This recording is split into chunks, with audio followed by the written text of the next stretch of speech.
Kudus-Mu melakukannya di dalam kehidupan kami. Di dalam nama Yesus kami berdoa. Amin. Baik, saudaraku yang kekasih dalam Tuhan, firman Tuhan pada Sabat ini judulnya adalah Jangan Takut, Itu Tuhan, Bukan Hantu. Semoga sudah terlihat dalam share screen. Ya. Jangan takut, itu Tuhan, bukan hantu. Yang saya angkat dari Matius pasal 14 ayat 22 sampai 23. Yaitu peristiwa pada waktu Yesus berjalan di atas air. Itu terjadi setelah Yesus memberi makan 5.000 orang dengan 5 roti dan 2 ekor ikan. Dan ketika itu perahu yang ditumpangi para murid tertimpa badai topan atau angin sakal di Danau Galilea. Danau Galilea atau Danau Genesaret atau juga yang disebut Laut Tiberias adalah danau yang cukup luas, yang kurang lebih lebarnya hampir mencapai 10 km dengan panjang hampir mencapai 26 km dengan kedalaman 43 meter. Matius 14 ayat 22. Sesudah itu Yesus segera memerintahkan murid-muridnya naik ke perahu dan mendahulunya ke seberang. Sementara itu ia menyuruh orang banyak pulang. Dan setelah orang banyak itu disuruhnya pulang, Yesus naik ke atas bukit untuk berdoa seorang diri. Ketika hari sudah malam, ia sendirian di situ. Salah satu kebiasaan atau rutinitas Yesus pada waktu di dunia ini adalah menjalin hubungan dan komunikasi yang kontinu terhadap Bapa di surga. Melalui meditasi dan juga doa yang ia lakukan secara sendiri. Itulah yang dilakukan Yesus setelah ia memberi makan 5.000 orang dengan 5 roti dan 2 ikan. Ia menyuruh murid-muridnya untuk pergi duluan naik perahu, sementara ia pergi naik di atas bukit untuk berdoa seorang. Di ayat 24, perahu murid-muridnya sudah beberapa mil jauhnya dari pantai dan diombang-ambingkan gelombang karena angin sakal. Saudara-saudaraku yang kekasih dalam Tuhan, mungkin saudara pernah menaiki perahu motor atau naik kapal laut. Ya. Saudara yang pernah mengalami gelombang besar pada waktu naik perahu motor atau kapal laut, maka saudara bisa membayangkan bagaimana yang terjadi kepada murid-murid ketika mereka naik perahu dan perahu mereka diombang-ambingkan oleh gelombang karena angin sakal. Saudara, angin sakal adalah angin haluan yang datangnya dari arah yang berlawanan. Angin sakal ini bukan hanya menghantam layar kapal, tetapi juga menghantam lambung kapal. Angin tersebut menyebabkan gelombang yang tinggi sehingga air masuk ke dalamnya. Ini seperti badai, saudara-saudara. Pada zaman itu belum ada mesin kendaraan perahu motor. Mereka memakai layar. Jadi ketika angin berbalik arah, tentu kapal itu akan sangat dimungkinkan untuk terbalik atau tenggelam. Ya.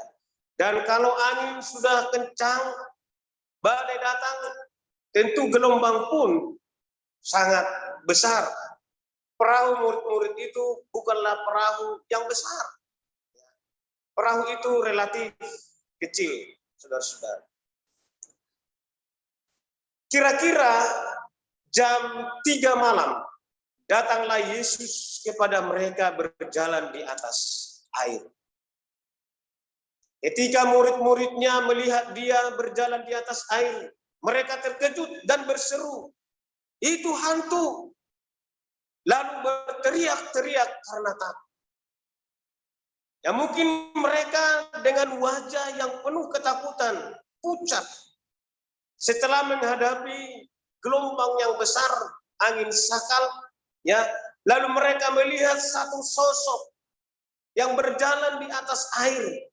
Saudara, sangat masuk di akal. Murid-murid itu kemudian ketakutan dan histeris serta berteriak menyatakan itu hantu. Saudaraku yang kekasih dalam Tuhan, saya memiliki pengalaman beberapa waktu yang lalu dalam tahun ini. Ya, dalam tahun ini ya kami pergi memancing, saudara. Kami pergi memancing ya di laut pantai utara di Karawang. Kami berangkat sekitar jam 2:30 subuh dari pantai. Dan itu saudara-saudaraku ombak sangat besar. Sangat besar. Saya belum pernah pergi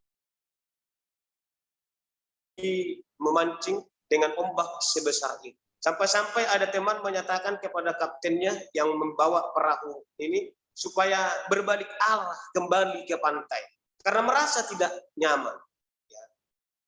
Ya teman-teman sudah memakan antimo, termasuk saya pun sudah makan antimo, tetapi ada beberapa teman yang tetap mabuk, saudara-saudara. Ombak besar. Saya merasakan ada juga rasa ketakutan ya di dalam perahu yang kecil itu, tetapi kemudian saya berdoa, Tuhan, saya serahkan hidup saya kepada Tuhan. Dan kemudian dengan basah kuyup karena dihantam ombak dari depan, dari samping, kiri, kanan, ya, jadi percikan air laut itu masuk ke dalam, ya kami basah, ya wajah basah. Ya, kemudian kalau kena bibir, lidah, serasa asin, saudara. Jadi saya bisa bayangkan bagaimana murid-murid itu dalam perahu dengan rasa ketakutan. Dan kemudian melihat sosok berjalan di atas air. Tetapi segera Yesus berkata kepada mereka, "Tenanglah, aku ini, jangan takut." Saudara, suara yang khas, yang merdu, yang menyejukkan hati, yang membuang segala kekhawatiran, ketakutan, kengerian di dalam telinga murid-murid itu.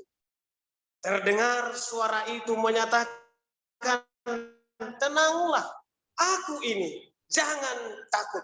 Saudaraku yang kekasih dalam Tuhan, ketakutan adalah tanggapan emosi terhadap ancaman.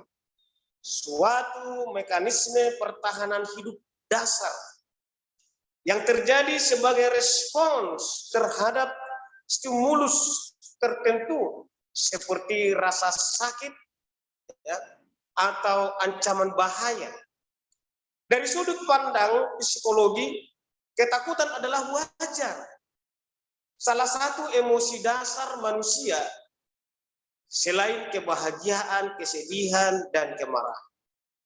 Walaupun sesungguhnya ketakutan itu bukanlah sifat yang diberikan oleh Tuhan. Ya, ketakutan itu timbul setelah manusia jatuh ke dalam dosa. Namun ketakutan akan menjadi masalah besar, saudara-saudara, bila dibiarkan berlarut-larut atau berkepanjangan. Karena ketika kita terus dikuasai oleh ketakutan itu, maka sukacita dan damai sejahtera kita akan terhampas. Alkitab menyatakan bahwa Tuhan memberikan kepada kita bukan roh ketakutan, melainkan roh yang membangkitkan kekuatan, kasih, dan ketertiban. Artinya, rasa takut bukanlah berasal dari Tuhan. Karena itu sebagai orang percaya, tidak seharusnya kita hidup dalam ketakutan, sekalipun berada di tengah dunia yang penuh tantangan. Sebab roh yang ada di dalam kamu lebih besar daripada roh yang ada di dalam dunia. Firman Tuhan dalam 1 Yohanes pasal 4 ayat 4. Janji penyertaan Tuhan adalah jaminannya. Ibrani 13 ayat 5b, aku sekali-kali tidak akan membiarkan engkau, dan aku sekali-kali tidak akan meninggalkan engkau. Oh saudaraku, satu pernyataan yang indah, yang memberikan kekuatan bagi kita tentunya. Firman Tuhan dalam Ibrani pasal 13 ayat 5b. Lebih lanjut dikatakan dalam Yesaya 41 ayat 10. Janganlah takut, sebab aku menyertai engkau. Janganlah bimbang, sebab aku ini Allahmu. Aku akan meneguhkan, bahkan akan menolong engkau. Aku akan memegang engkau dengan tangan kananku yang membawa kemenangan. Saudara yang kekasih dalam Tuhan, pengalaman bersama dengan Yesus dari murid-murid Yesus yang ada dalam perahu itu sudah seharusnya membuat mereka tidak terlalu takut dalam menghadapi badai topan. Pun ketika mereka melihat sosok yang berjalan di atas air, juga tidak seharusnya mereka berteriak dalam ketakutan mereka dengan menyatakan hantu, hantu, hantu. Padahal yang datang Tuhan, bukan hantu, saudara-saudara. Tetapi ketika ketakutan menguasai hati pikiran kita, Tuhan pun bisa menjadi hantu kita lihat. Bayangkan saudara bahwa para murid mungkin berjuang semalam suntuk di kapal dari terjangan ombak dan badai. Kematian begitu dekat dengan mereka. Sementara guru mereka tidak bersama mereka. Sehingga mereka tidak dapat meminta tolong kepadanya. Pada saat gawat seperti ini. Dan pada waktu nyawa mereka sedang terancam. Mereka melihat sosok yang berjalan di atas air. Sehingga mereka mengira bahwa itu adalah hantu. Namun kemudian Yesus berkata kepada mereka, tenanglah, aku ini. Jangan takut. Saudara-saudara yang dikasih dalam Tuhan. Ya, satu pengalaman yang menjadi contoh bagi kita. Bagaimana murid-murid ini dari sudut kemanusiaan mereka. Itulah saudaraku kita sebagai manusia. Bahwa kita seringkali kurang percaya kepada Tuhan. Sebegitu banyak firman Tuhan di dalam Alkitab yang memberikan jaminan pemeliharaan bagi kita. Asal engkau percaya, kata Tuhan. Kalau ada imanmu sebesar biji sesawi, kata Tuhan. Apapun yang kau minta dalam nama Tuhan, dengan sungguh-sungguh, kata Tuhan. Jangan khawatir, kata Tuhan. Jangan takut karena kata Tuhan. Tetapi saudara-saudara, betapa seringnya kita dalam kehidupan ini lupa akan semua janji-janji Tuhan. Sampai harus Yesus sendiri yang menyatakan kepada murid-murid itu, tenanglah, aku ini, jangan takut. Mereka berpikir kalau Yesus ada di samping mereka, baru mereka aman. Secara fisik, mereka lupa bahwa Yesus bisa hadir di mana-mana. Dalam kasih dan kuasanya, dia selalu ada di dalam kehidupan setiap orang yang percaya kepadanya. Apalagi murid-murid. Saudaraku yang kekasih dalam Tuhan, kata tenang atau terseo sering dipakai Yesus ketika dia menguatkan orang-orang sakit yang datang kepadanya. Dia mengatakan kepada orang lumpuh, ya dalam Matius pasal 9 ayat 2, dan kepada perempuan yang telah 12 tahun menderita pendarahan, agar mereka tenang, percaya.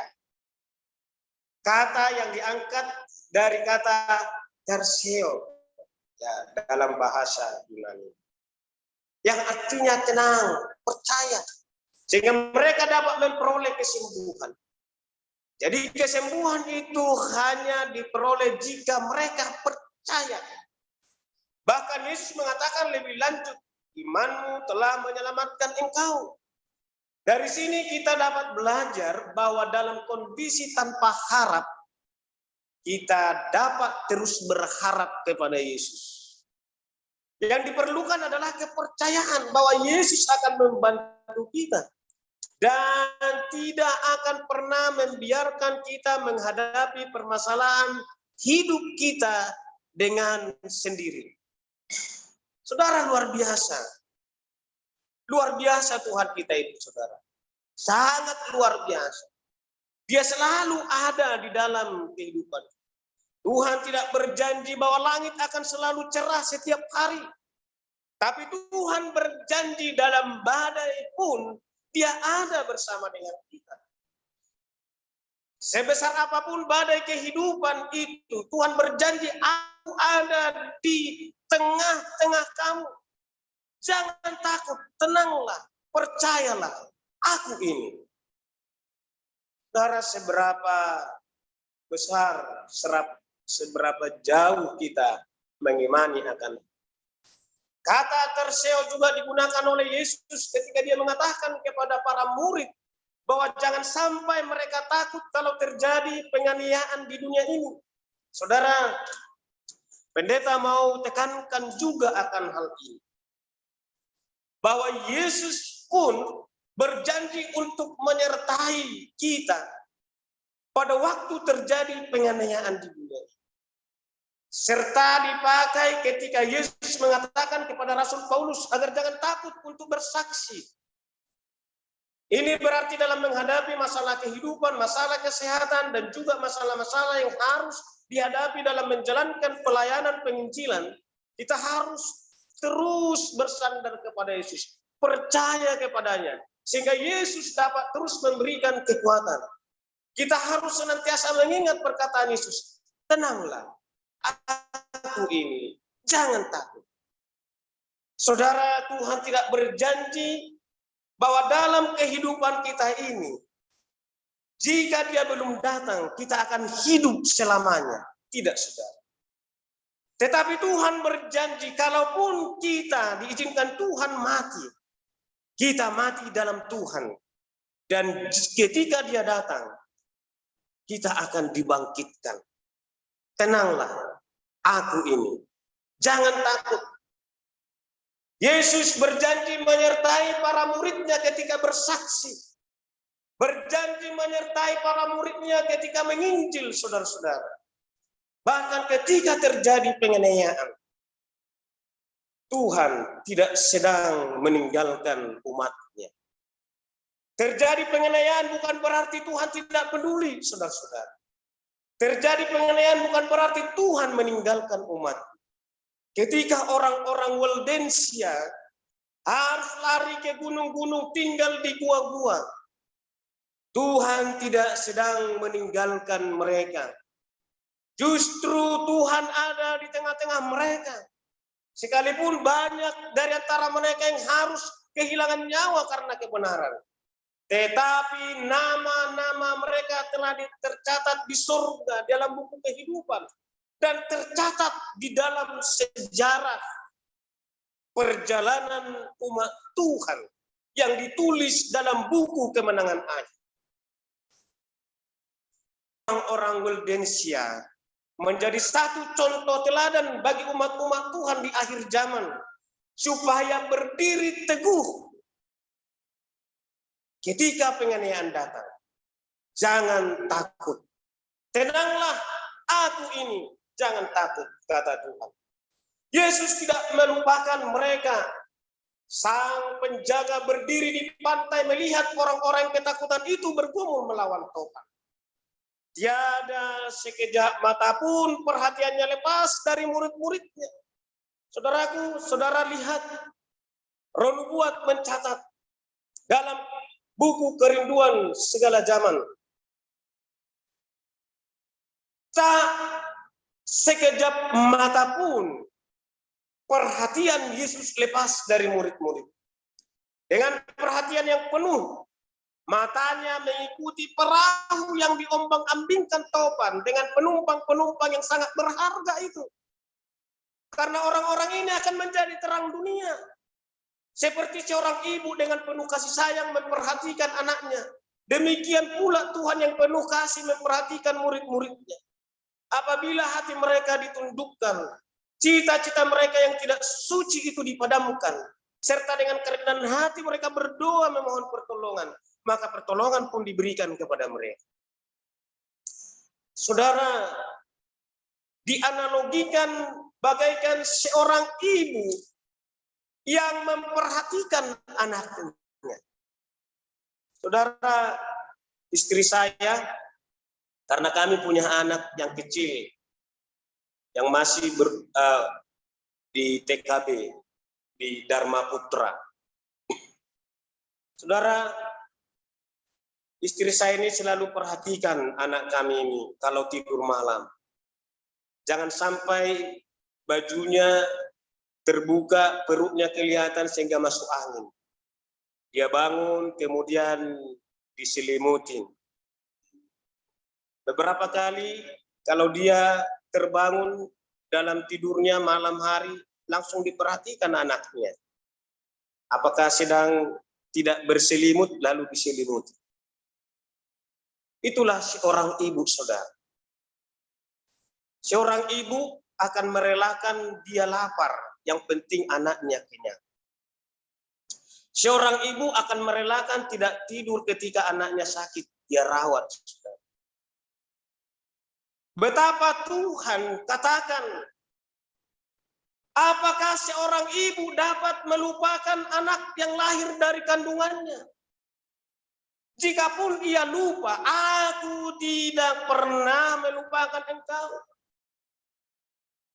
Saudara, bukankah itu jaminan yang harus dipegang teguh oleh bagi setiap orang yang percaya kepada Tuhan?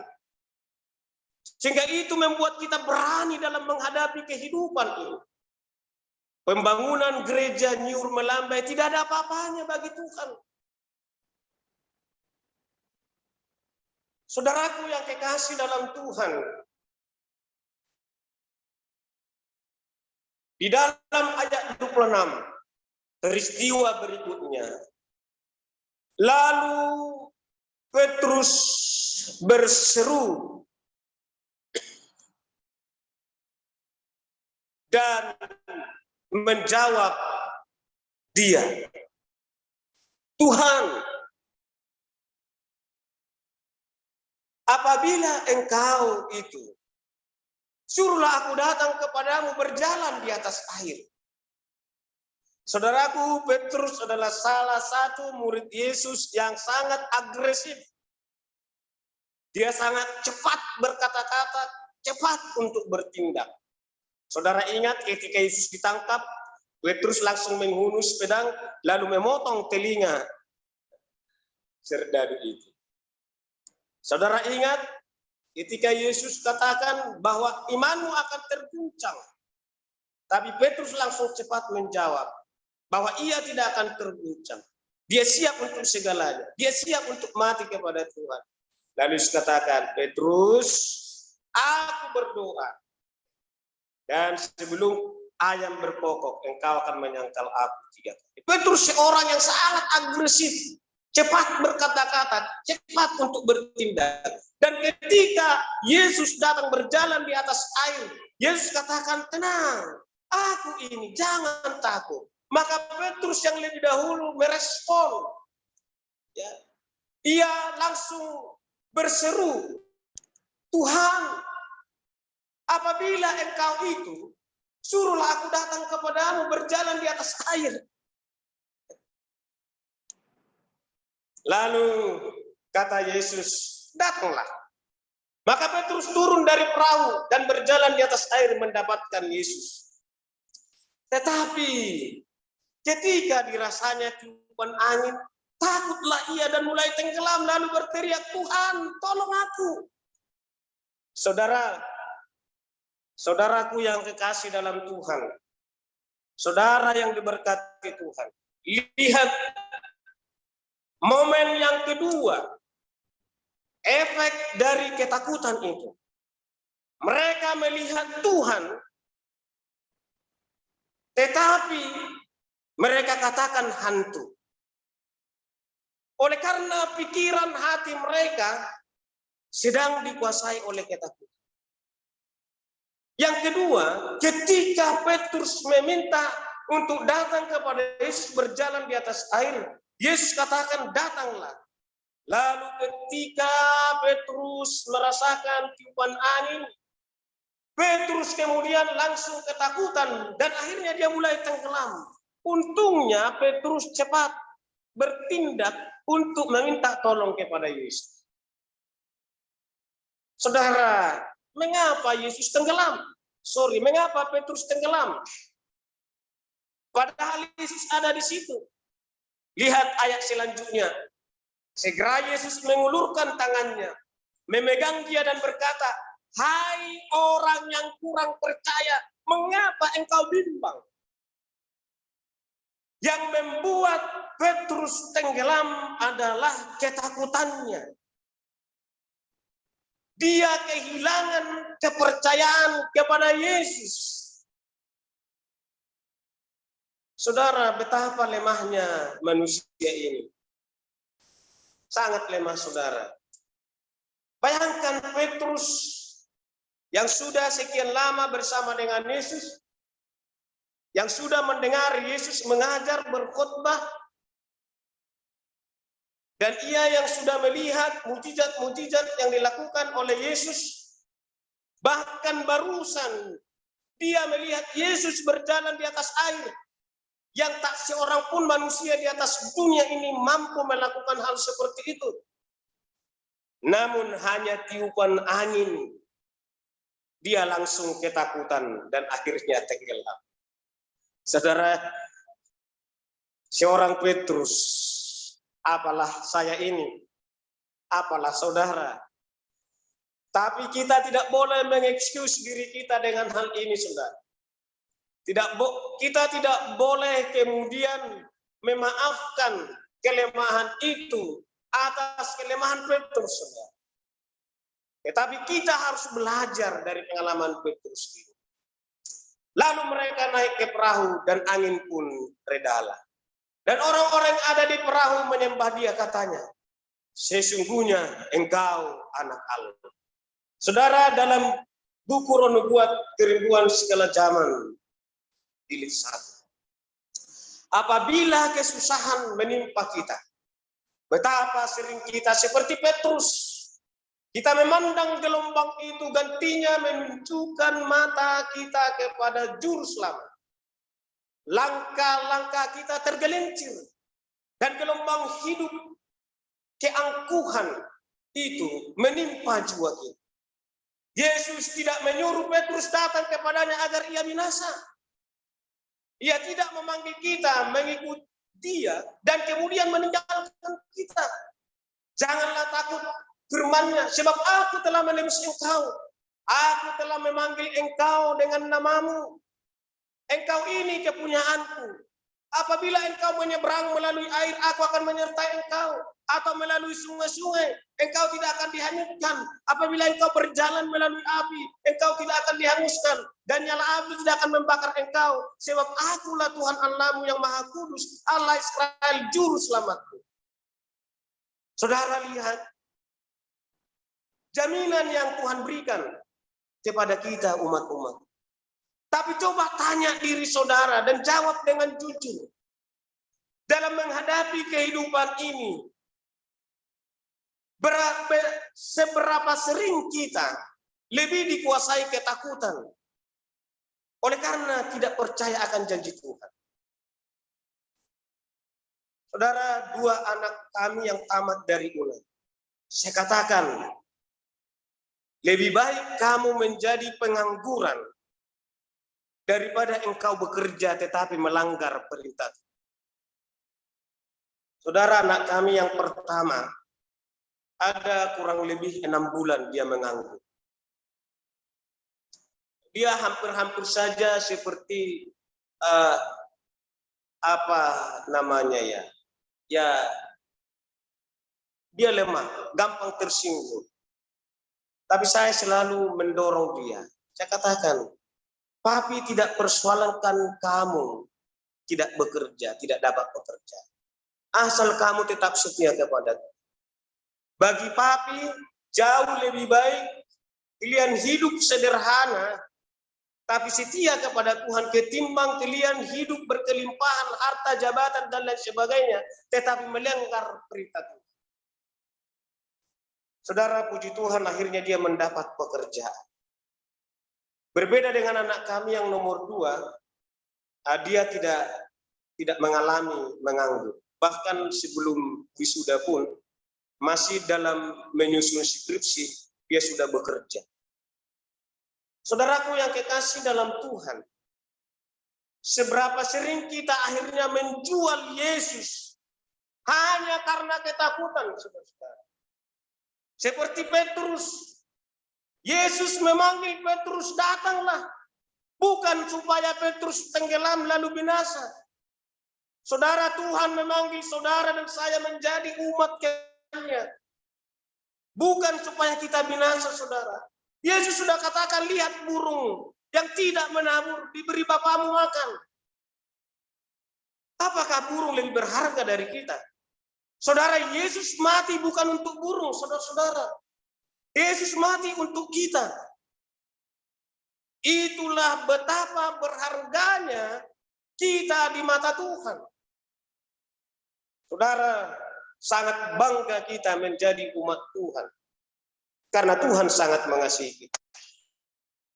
Hari demi hari Allah mengajar anak-anaknya melalui keadaan hidup sehari-hari. Ia sedang menyiapkan mereka untuk melakukan bagian mereka dalam tugas yang lebih luas. Yang oleh penentuannya telah ditunjukkannya bagi mereka. Oleh pencobaan setiap hari itulah yang menentukan kemenangan atau kekalahan mereka dalam krisis hidup yang besar. Saudara, dalam 2 tahun terakhir ini, pada masa COVID ini, mungkin kita memiliki pengalaman yang berbeda-beda, pandangan yang berbeda-beda, pemahaman yang berbeda-beda, menyikapi COVID-19 ini dengan berbakti di gereja.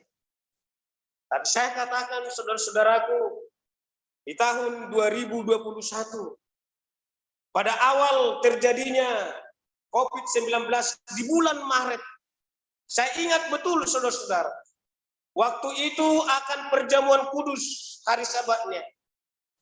Gereja kami sudah membuat roti dan anggur. Tetapi kemudian di grup majelis menyatakan gereja ditutup. Gereja ditutup. Saudara-saudaraku, di sini ada hamba Tuhan, Pendeta Roy Pitoi. Di grup pendeta-pendeta pun menyerukan gereja tutup. Saudara, saya katakan gereja jangan ditutup. Perjamuan tetap jalan. Akhirnya kami pun tetap melakukan perjamuan kudus dengan beberapa orang yang hadir. Sedih saudara-saudara. Saya secara pribadi sedih. Tetapi itulah saudara yang terjadi. Banyak orang berkata, memberikan pendapat dan lain sebagainya. Masing-masing dengan alasan, dengan ayat masing-masing.